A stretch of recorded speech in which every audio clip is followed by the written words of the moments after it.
Hello students. तो आज की इस वीडियो में आज मैं कक्षा 11वीं वाले विद्यार्थियों को जो अध्याय एक है ना सेट्स उनके प्रश्नों को बता रहा था। तो इस वीडियो में मैं प्रश्नावली 1 के आगे के प्रश्नों को बताऊंगा। इससे पहले वाले वीडियो में मैंने प्रश्नावली 1.1 के 2 प्रश्नों को पूरा हल कर दिया है।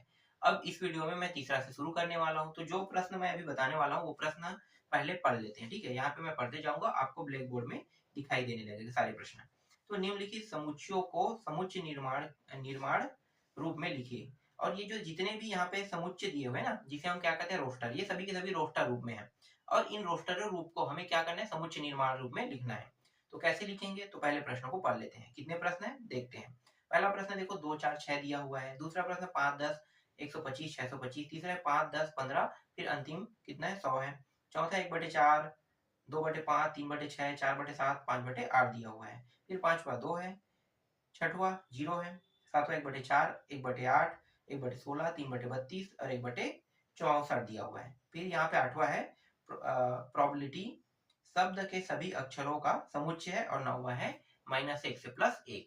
तो इन सारे प्रश्नों को जो रोस्टर रूप में दिया हुआ है ना, इन्हीं प्रश्नों को समुच्चय निर्माण रूप में लिखना है। तो समुच्चय निर्माण रूप क्या होता है, जब हम लोग प्रश्न क्रमांक 2 को देख रहे थे ना, तो वो पहले कौन सा रूप में था, समुच्चय निर्माण रूप में, जिसे हम रोस्टर रूप में बदल रहे थे। अब क्या करेंगे, अब ये रोस्टर रूप में है, जिसे हम बदलेंगे किसमें, समुच्चय निर्माण में। तो चलो पहला प्रश्न देखो। पहला प्रश्न जो है वो रोस्टर रूप में जो दिया हुआ संख्या 2 है 4 है 6 है, इस तरीके से ये कहां तक जा रहा है, अनंत तक के जा रहा है। अब अगर इन नंबरों को ध्यान से देखा जाए तो 2 4 6 है। और ये जो 2 4 6 जो संख्या है, ये क्या है, अगर कोई संख्या प्लस में हो तो प्राकृतिक संख्या रहता है, एक से शुरू होता है ना प्राकृतिक संख्या, और पूरा प्लस की ओर जाता है, अनंत तक के जाएगा। तो ये बस 2 का गुणज है। किसका गुणज है, 2 का गुणज। तो हम इसे ऐसे लिख सकते हैं, यह रोस्टर एक सम प्राकृत संख्या है। देखो ये सभी के सभी क्या है, सम संख्या है, 2 4 6। इसके बाद आगे पढ़ेंगे तो 8, फिर 10 12 14 16 18 20 इस तरीके से बढ़ते रहेगा। तो ये सभी के सभी क्या है, सम संख्या है ना। और प्राकृतिक संख्या का मतलब क्या होता है, जो शुरू होता है 1 से लेके 1 2 3 4 5 6 इस तरीके से ये अनंत तक के जाएगा, प्राकृतिक संख्या होता है। तो यहाँ पे जब हम सम का जिक्र कर रहे हैं तो सिर्फ हम सम संख्याओं को ही तो लेंगे ना, विषम संख्या को तो नहीं लेंगे। तो पूरा विषम संख्या क्या कर रहे हैं, यहाँ पे छोड़ रहे हैं, क्योंकि यहाँ पे 2 4 6 दिया हुआ है, ये सभी के सभी क्या है, सम संख्या है। तो यह रोस्टर एक सम प्राकृतिक संख्या है जो जो 2 का क्या है, गुणज है, जो जो क्या है, 2 का गुणज है। अब इसे किस रूप में लिखना है हमें, अब इसे हमें लिखना है समुच्चय निर्माण रूप में। तो यहाँ पे इसे हम a इस तरीके से लिखेंगे, a बराबर ये जो संख्या दिखाई दे रहा है ये सब के सब x है, मतलब x की जगह पे मान होता है, तो इसे हम लिखेंगे x अनुपात x। ठीक है, ये 2 4 6 सब के सब क्या है, x है। तो x अनुपात x एक सम प्राकृत संख्या है। बस इतना ही लिखना है। ठीक है, इतना ही लिखना है, और यही क्या है, आपके पहले प्रश्न का उत्तर है। देख लो, ये जो है ना, ये जो मेन हल है, यही क्या कहलाता है, समुच्चय निर्माण कहलाता है। ये समुच्चय है, ये इसका रोस्टर रूप है और ये समुच्चय रूप है। तो पहला प्रश्न का हल हो गया। चलो दूसरा देखो। ठीक है, दूसरा प्रश्न 5 25 125 625 दिया हुआ है। तो चलो इसको भी लिख लेते हैं, 5 25 125 और 625। अब इसे अगर ध्यान से देखा जाए तो ये भी क्या है, ये भी एक प्राकृतिक संख्या है, लेकिन ये सम प्राकृतिक संख्या तो नहीं है।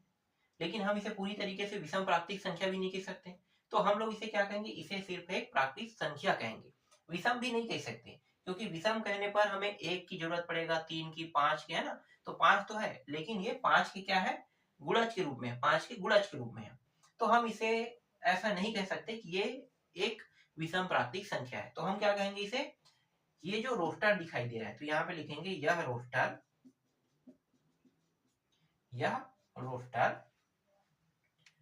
रोस्टर एक प्राकृत संख्या है, प्राकृत संख्या है जो 5 के ऊपर घात को प्रदर्शित करता है, प्रदर्शित करता है। ठीक है, देख सकते हो ये रोस्टर जो है ये क्या है, एक प्राकृत संख्या है, प्राकृत संख्या। ठीक है, तो यह रोस्टर एक प्राकृत संख्या है जो 5 के ऊपर घात को प्रदर्शित करता है। तो अगर ध्यान से देखा जाए तो इसे मैं और कैसे लिख सकता हूँ, इस रोस्टर को 5 का घात ऐसा लिख सकता हूँ, इसको कैसे लिख सकता हूँ, 5 का घात 2 लिख सकता हूँ, बिल्कुल लिख सकता हूँ। इस रोस्टर को कैसे लिखूंगा, 25 को 5 का घात 3 लिख सकता हूँ और इसको 5 का घात 4, ऐसा लिख सकता हूँ कि नहीं, बिल्कुल लिख सकता हूँ। तो ये जो रोस्टर है जो ये दिखाई दे रहा है 5, 25, 125 और 625, इसको मैं इस फॉर्म में लिख सकता हूँ। अब मैं इसको समुच्चय निर्माण रूप में लिखता हूँ। ठीक है, तो समुच्चय निर्माण रूप में लिखूंगा तो इसको कैसे लिखूंगा, x अनुपात x, पहले मिटा देता हूँ ना, ऊपर को थोड़ा सा यहाँ पे मिटा देते हैं, नीचे अगर मैं लिखूंगा तो आपको दिखाई नहीं देगा, तो ऊपर में लिख लेते हैं। तो जब समुच्चय निर्माण करेंगे तो a बराबर x अनुपात x, ये हमें लिखना है। ठीक है, x अनुपात x ये हम क्या करेंगे, लिखेंगे। फिर n बिलोंग करता है बड़े n से। क्यों ऐसा मैं कर रहा हूं, तो यहाँ पे देखो 5 के ऊपर जो घात लगा है ना, ये सभी के सभी क्या है, n है। क्या है, n है, n को प्रदर्शित करता है। तो n मतलब जो घात है उसको प्रदर्शित कर रहा है, 1 2 3 4, और ये जो n है घात को प्रदर्शित कर रहा है, ये सभी के सभी क्या है, संख्या है, नंबर, नंबर 1 2 3 4। तो n बिलोंग करता है n को, इस तरीके से आपको क्या करना है, लिखना है। ठीक है, और यहाँ पे और कुछ मैं भूल गया हूँ क्या, थोड़ा बहुत और भूला हूँ, देख लेता हूँ, कुछ भूला थोड़ी हूँ यहाँ पे, नहीं हो तो गया, बस इतना ही तो था, है ना, कुछ तो भूला नहीं हूँ कुछ। हाँ, ये घात को मैंने प्रदर्शित तो नहीं किया है, एक मिनट, तो x हो गया और x के मान, ठीक है, तो जो x का मान है वो 5 है और 5 के ऊपर घात n, इस तरीके से प्रदर्शित करेंगे, और n क्या है, n बिलोंग करता है n, तो इस तरीके से रहेगा। ठीक है, फिर तथा, तथा अब ये घात कहां से कहां तक जा रहा है, 1 से 4 तक, तो यहाँ पे लिखो 1 से बड़ा बराबर n से बड़ा बराबर 4, और यही क्या है, यही इसका समुच्चय है। तो ये रहा आपका दूसरे प्रश्न का उत्तर। ठीक है, दूसरे प्रश्न का उत्तर। कहीं पे कोई डाउट है इसमें, मेरे हिसाब से तो नहीं होना चाहिए, आसान और सरल है। अगर ध्यान से देखा जाए तो ये घात को बस देखना है आपको, तो 5 के ऊपर पहला घात है, दूसरा घात है, तीसरा चौथा घात है। ठीक है, तो 4 घात है, तो 4 घात है, देखो घात को हमने n से प्रदर्शित कर दिया, और x अनुपात x, और ये जो 5 है ये क्या किसको प्रदर्शित कर रहा है, x को प्रदर्शित करता है ना, तो इसीलिए x बराबर 5 का घात n, और n जो है वो नंबर है, 1 2 3 4, तो हमने 4 को प्रदर्शित कर दिया, तो 1 से बड़ा बराबर n है, n से बड़ा और बराबर 4 है, मतलब 1 भी होगा और 4 भी होगा, तो 1 से लेके 4 तक के अगर लिखेंगे तो इस तरीके से लिखेंगे। ठीक है, तो ये समझ में आ गया। और ये जो नंबर है n बिलोंग करता है बड़े n से, तो जो घात है इसको प्रदर्शित कर रहे हैं, और सभी के सभी घात क्या है, नंबर है, ये बता रहा है। तो इस तरीके से आपका दूसरा प्रश्न हो गया। फिर से लाइट बंद, यही समस्या होता है। चलो अगला देखो, कितने प्रश्न हो गए, 2 प्रश्न। सबसे बड़ा दिक्कत होता है समुच्चय निर्माण में, समुच्चय निर्माण करने में ही आप लोगों को ज्यादा दिक्कत होगा, बाकी ये प्रश्न इतना कठिन नहीं है। इसके बाद तीसरा है 5 10 15 और 100 दिया हुआ है। तीसरा देखो 5 10 15, फिर अंतिम कितना है, 100 है। ठीक है, इस तरीके से 100 दिया है। अब इसके लिए भी आपको क्या करना है, समुच्चय निर्माण करना है।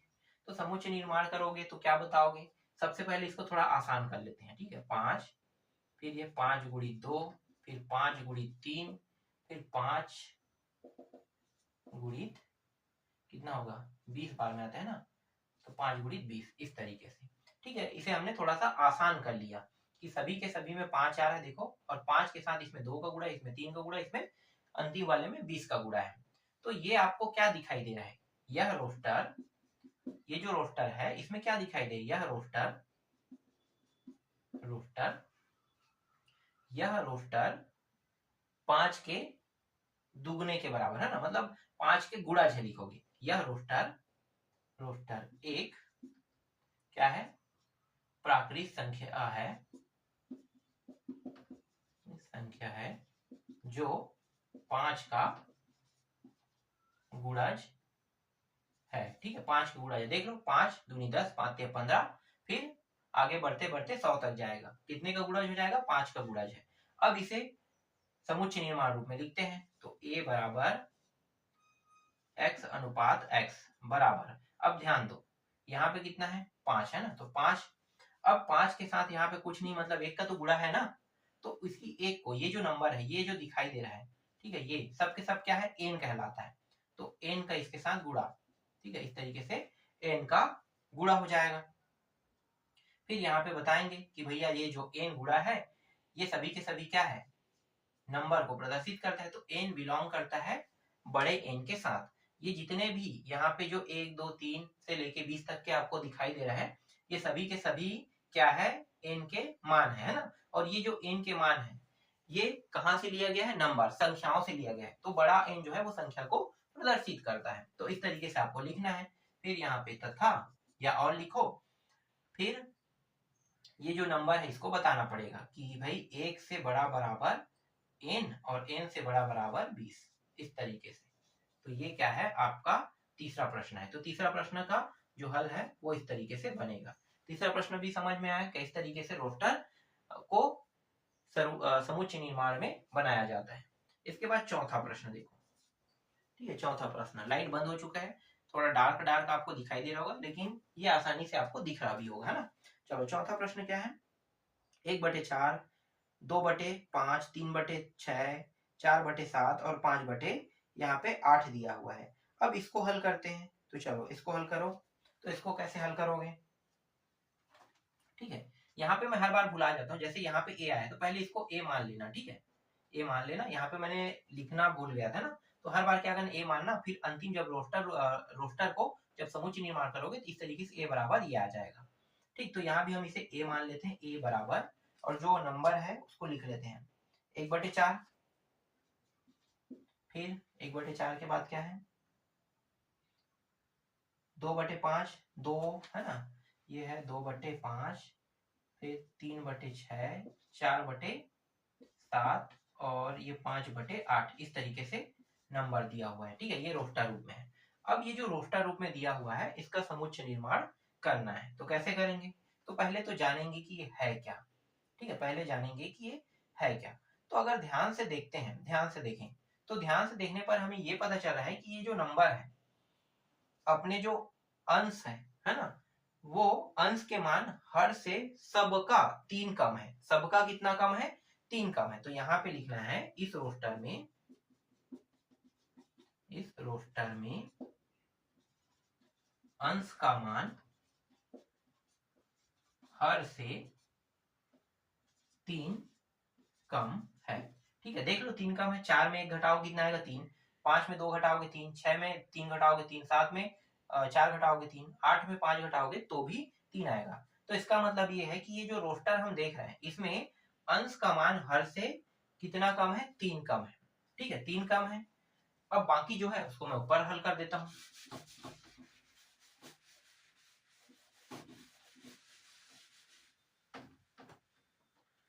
तीन कम है। तो अब इसको और कैसे लिख सकते हैं? तो a बराबर, इसको हम लोग लिख सकते हैं, एक को n के रूप में लिखेंगे। ठीक है, तो 1 और 1 प्लस 3 ऐसा लिख सकते हैं कि नहीं? लिख सकते हैं ना। तो 1 बराबर 1 प्लस 3, फिर दूसरे को 2, 2 प्लस 3, क्योंकि हर जो है वो कितने, जो हर का मान है वो हर में कितने कितने कितने का अंतर डिसाइड कर रहा है? 3 का। 3 का कर रहा है ना सभी में। तो यहाँ पे देखो 3 का अंतर, तो अगर 3 और 2 जोड़ेंगे तो 5 हो रहा है। तो इसे इस तरीके से, ये जो फॉर्म है उसको इस तरीके से लिख लेते हैं। फिर 3 है, यहाँ पे देखो 6, तो 3 प्लस 3 लिखेंगे। इसी तरीके से अगर आगे बढ़ते जाएंगे तो 4 प्लस 3 और फिर 5 प्लस 3, इस तरीके से सबको लिख लेंगे। तो देखो आपको क्या दिखाई दे रहा है? सब में 3 का अंतर जो था वो हमने निकाल दिया। 3 का अंतर जो था वो हमने निकाल दिया। तो सब में 3 का डिफरेंस आपको देखने को मिल रहा है कि नहीं मिल रहा है? बिल्कुल मिल रहा है। ठीक है, तो सब में डिफरेंस देखने को मिल रहा है। तो जब समुच्चय निर्माण करेंगे, समुच्चय निर्माण, तो अगर हम इसे n रखते हैं पहले वाले में, ठीक है, ये जो नंबर है बढ़त बढ़त बढ़त क्रम है, तो सिर्फ उसी नंबर को तो हम n रखेंगे ना जो बढ़त क्रम में रहेगा। इससे पहले वाले वीडियो में यही देखे हैं कि जो बढ़त क्रम में है उसी बस को हमने क्या रखा n। ये तो डायरेक्ट x ही रहेगा हमारा, है ना, ये क्या रहेगा x। जो बढ़ता नहीं है वो x रहता है, लेकिन जो बढ़ता है वो क्या रहता है, वो हमेशा n रहता है। तो ये बन गया n, फिर ये भी n और फिर +3। तो ये आ गया। मतलब पहले के लिए अगर देखा जाए तो ये रहेगा, जब इसको 2 रखेंगे तो ये दूसरे वालों को सिद्ध करेगा, 3 रखेंगे तो 3 + 3 ऐसे करेगा, फिर 4 रखेंगे 4 + 4 3, है ना, फिर 5। तो हर बार हम इस तरीके से रख सकते हैं। तो जब समुच्चय निर्माण करेंगे तो समुच्चय निर्माण कैसे होगा, तो समुच्चय निर्माण करेंगे तो ये हो जाएगा a बराबर x अनुपात x बराबर n/n+3। ऐसा आपको लिखना है, ठीक है। समुच्चय निर्माण में कैसे लिखोगे, x अनुपात x बराबर n/n+3, ठीक। फिर यहाँ पे छोटे n को बताना पड़ेगा कि ये बड़े n से क्या करता है, बिलोंग करता है, क्योंकि यहाँ पे n का जिक्र हुआ है। इसका मतलब ये है कि ये जो छोटा n है ये सभी के सभी किस में है, संख्या में है। 1 2 3 4 5, है ना, सभी की सभी संख्या में है। और ये संख्या क्या है, प्राकृत संख्या है। देखो n का मतलब ही क्या होता है, प्राकृत संख्या ना।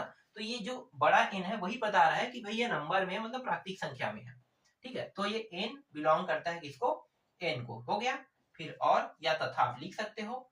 फिर देखो 1 2 3 4 5 तक गया है, तो 1 से बड़ा बराबर n से बड़ा बराबर 5। ये रहा आपका प्रश्न का उत्तर।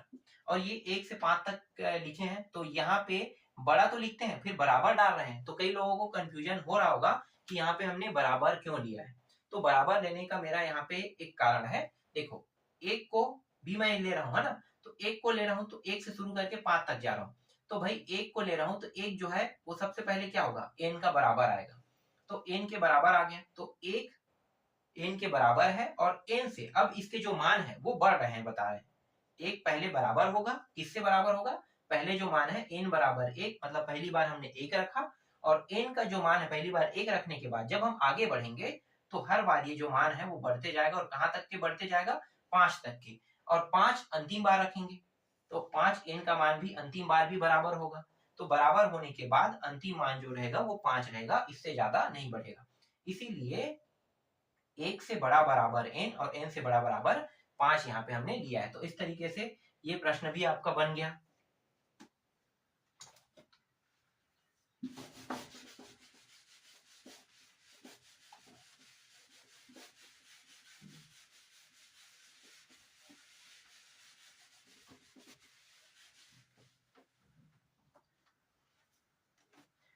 देखो अब अगला प्रश्न, पांचवा प्रश्न।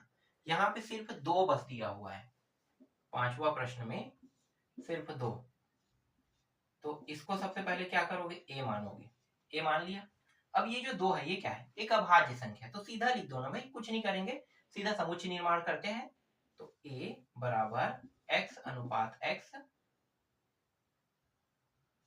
एक अभाज्य संख्या है, बस। इससे ज्यादा और कुछ लिखने की जरूरत नहीं, क्योंकि 2 जो है वो क्या है, अभाज्य संख्या है और इससे कुछ नहीं है ये। तो x अनुपात x मतलब ये जो 2 है ये x का मान है, और x का मान क्या है, एक अभाज्य संख्या। जो 2 है वो अभाज्य संख्या है, ठीक है। तो बस इतना ही लिखना है। छठवा देखो, छठवा फटाफट इसको भी हल कर लेते हैं। 0 दिया हुआ है यहाँ पे, छठवा का मान 0 दिया हुआ, तो 0 दिया है तो इसको कैसे बनाओगे भाई, इसको भी a बराबर 0, कुछ नहीं करना है, ये संख्या जो है वो कुछ भी नहीं होगा। तो सीधा a और बराबर फिर x अनुपात x बराबर 0, बस इतना लिखना है, ठीक है। यहाँ तो ये अभाज्य संख्या होगी, लेकिन ये कुछ नहीं है, तो डायरेक्ट क्या कर सकते हो, x का मान 0 था, ठीक है। देख लो x का मान 0, अगर x का मान 0 नहीं होता तो कोई संख्या रहता है, तो डायरेक्ट क्या करेंगे, यहाँ पे 0 आ रहा है मतलब x का मान 0। तो ये भी कंप्लीट हो गया। अब देखो सातवां प्रश्न। सातवां प्रश्न में 1/4, 1/8, 1/16, 1/32, 1/64 दिया हुआ है ना। तो इसको कैसे बनाएंगे, चलो मैं पहले ऊपर में इसको लिख लेता हूं।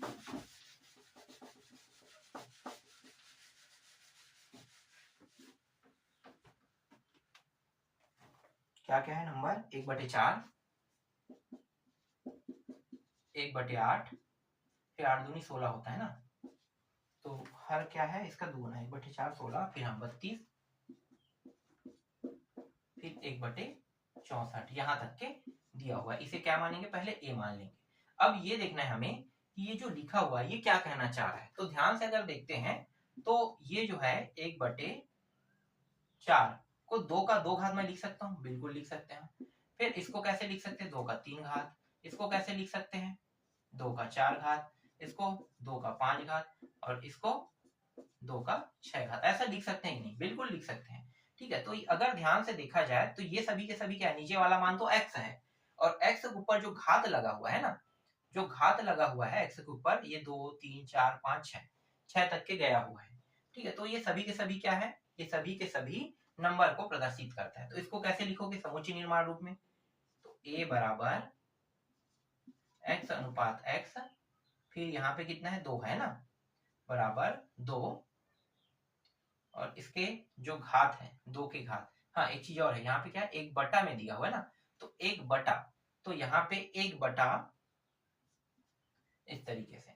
ठीक है, और एक मान और मैं भूल गया हूँ, क्या कोई मान भूला हूँ, नहीं मुझे तो नहीं लग रहा है मैं भूला हूँ। ठीक है, नहीं भूला हूँ। ठीक है, तो ये यही है, तो ये हो गया। अब ये क्या है, नंबर को प्रदर्शित कर रहे हैं, तो यहाँ पे क्या करेंगे, n लिख देंगे। ठीक है, अब यहाँ पे n बिलोंग करता है n के साथ। ठीक है, प्राकृतिक संख्या, ये सभी की सभी किसमें प्राकृतिक संख्या है, तो प्राकृतिक संख्या n बिलोंग करता है n के साथ, मतलब प्राकृतिक संख्या के साथ, तथा तथा तथा 1 से बड़ा बराबर, यहाँ पे आगे में हमें घात तो दिखाई नहीं दे रहे, तो हम 2 से ही शुरू करेंगे। 2 से बड़े बराबर n, और n से बड़ा बराबर कहाँ क्या है, 6 है। यही क्या है, इस प्रश्न का उत्तर है। ठीक है, तो इस तरीके से ये प्रश्न भी बन गया, इससे आगे और हल नहीं होगा, है ना। अब कौन सा प्रश्न बचा है, 7वां भी हो गया। ठीक है, 7वां भी हो गया। अब आते हैं 8वां, कहाँ पे भाई 7वां, हाँ देखो 8वां ऐसे ही देख लेते हैं, ये कोई खास नहीं है। प्रोबेबिलिटी शब्द के सभी अक्षरों का समुच्चय कहता है, तो प्रोबेबिलिटी जो शब्द है उनके सभी अक्षरों का समुच्चय जो है वो क्या होगा, x अनुपात x, बस लिखना है ये वाला, x अनुपात x, फिर बराबर करके प्रोबेबिलिटी, बस उतना ही लिखना है, हो गया, और कुछ नहीं करना है। तो वो तो ऐसे ही बन जाएगा। तो डायरेक्ट आते हैं 9वां में। ठीक है, ये 9वां प्रश्न और अंतिम प्रश्न है। कहाँ है 9वां प्रश्न, हाँ ठीक है, 9वां प्रश्न -1 और +1 दिया हुआ है। ये भी प्रश्न बहुत ही आसान है, -1 और +1, a बराबर -1 और +1 है ना। चलो डायरेक्ट लिखते हैं, समुच्चय निर्माण करते हैं। तो a बराबर, ठीक है, ये क्या है, एक पूर्णांक संख्या है, जो माइनस में भी होता है प्लस में होता है उसे हम क्या कहते हैं, पूर्णांक संख्या कहते हैं। तो ये क्या है, पूर्णांक संख्या है। तो a बराबर x अनुपात x,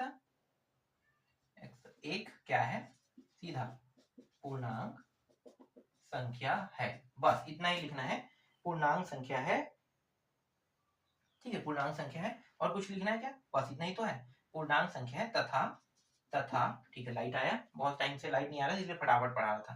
तथा पूर्णांक संख्या है, तथा ये जो मान है वो x है ना, तो x इस तरीके से, और ये आगे बढ़ रहा है, कहां तक जा रहा है, तो अधिक, तो 2 से अधिक तो नहीं होना चाहिए, तो कम रहे तो 2, इस तरीके से लिखना है। और ये क्या है, ये आपका समुच्चय निर्माण है। तो इस तरीके से आपका जो 9वां प्रश्न है वो भी यहाँ पे कंप्लीट होता है। ठीक, तो इस तरीके से जो रोस्टर फॉर्म होता है उसे समुच्चय निर्माण फॉर्म में बनाया जाता है। और समुच्चय निर्माण फॉर्म क्या है, ये वाला, ये जो उत्तर आप देख रहे हो ना यहाँ पे, ये वाला, ये सभी उत्तर, यही क्या कहलाता है, समुच्चय निर्माण का फॉर्म कहलाता है। अब एक प्रश्न और बचा है, जो है प्रश्न क्रमांक 4, उसको मैं आपको नेक्स्ट वीडियो में बताऊंगा।